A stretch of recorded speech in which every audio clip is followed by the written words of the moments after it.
A PLG TV exclusive now about an issue that is new, yet not so new to Bardstown, and that is the Flex Response Police Team. You may have heard about it. The Flex Response Team is a unit made up of Bardstown Police and Nelson County Sheriff's deputies who train to respond to high-risk search and arrest warrants in Bardstown and Nelson County.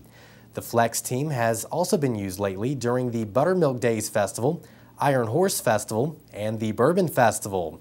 The commander of the team is Officer Mackenzie Mattingly, who is also part of the Greater Hardin County Narcotics Task Force and is pictured here from September the 13th on a marijuana bust.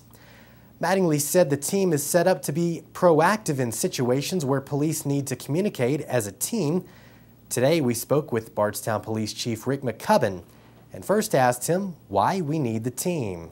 Well, the Flex team has actually been around even long before I was chief. It was more of a SRT, Special Response Team, or SWAT team, what most people would know it as.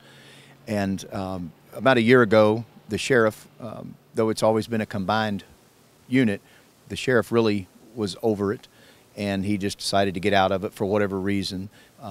But we took it over because I felt that it was needed. It does have a place. And not that we have a large amount of hostage situations here, but we do have a lot of high-risk warrants. We do have large festivals, as we know. So I didn't want to just disband it because you never know when you're going to need it. So I met with some of the officers and deputies, and we decided, they actually decided, they named themselves to name themselves the Flex Team because they're flexible. We're not just a kick-in-your-door SWAT hostage negotiation type unit. We do the high-risk warrants, and we are prepared for a hostage situation, and but one of the bigger benefits is that being a combined unit, our large events. People tend to forget sometimes that 12, 14,000 people over a weekend or a 3-day period taxes not only everyone, but taxes the police services. You know, we're responsible for everyone's safety. This team is able to backfill a lot of these events and help with security and traffic, whatever police duties are needed.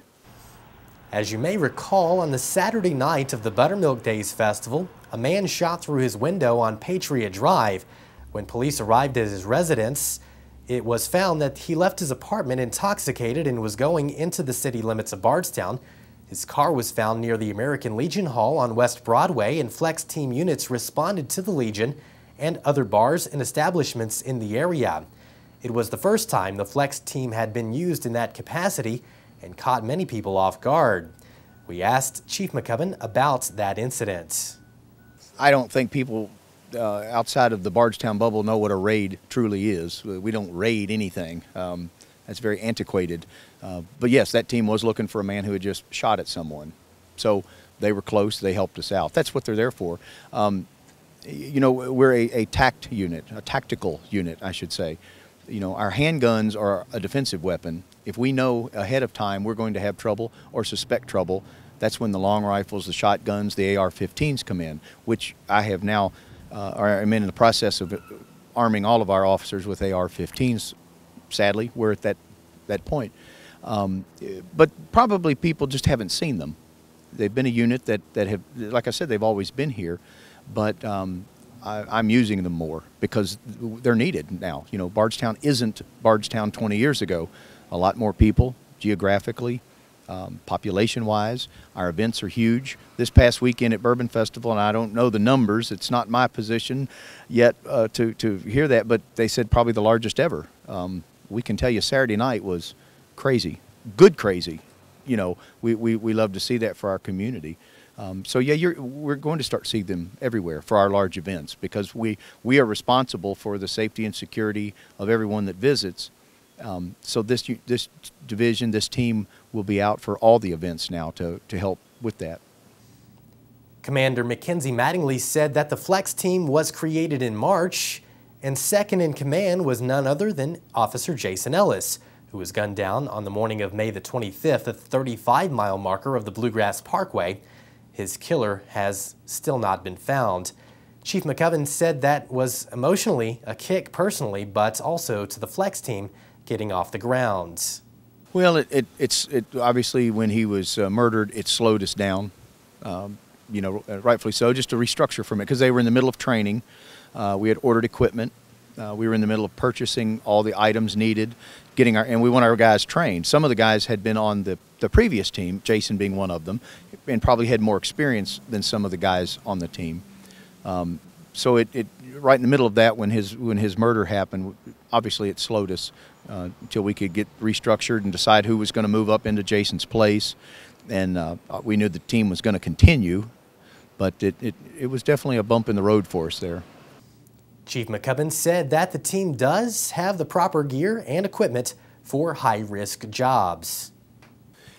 We have everything from the helmets, the entry helmets, entry shields, rams, just like the previous SWAT team had. We have all that, the newest equipment, and a lot of it we were able to continue, but the stuff that we did have to purchase, I'm spending our asset forfeiture money on, which to most people probably doesn't mean anything, but that is money that is awarded to the police department through arrest, such as if a drug dealer is busted. The cash used in that crime is given to the police agencies involved when we seize a vehicle, or basically what's the fruits of the crime, property, houses.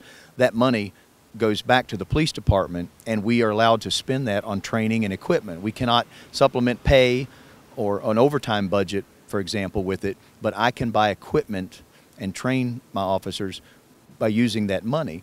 And everything that I can purchase, I purchase with that money, because I believe that we should let the criminals pay for it, not the taxpayers. So I'm saving tax dollars in my budget and letting the criminals and the local drug dealers pay for all the equipment that we're using to continue to fight them. So. The Flex Response Team was also out on the night of the Bourbon Festival, and Commander Mackenzie Mattingly said that they assisted with both local police departments on crowd control. He said that there was one instance in particular in the area of Mammy's Kitchen and Xavier's Pub where two men were arrested after being disorderly and did not want to leave the premises after the 1 a.m. bar curfew. Reports indicate that one of those men sustained minor injuries during the arrest. Mattingly said that the arrest was made by the sheriff's departments, but, quote, "Either way, it is a big deal, and we don't go in looking for that to happen," unquote. The Flex team trains twice a month and is outside of the regular police time card and job duties of the officers involved who choose to be on the team voluntarily.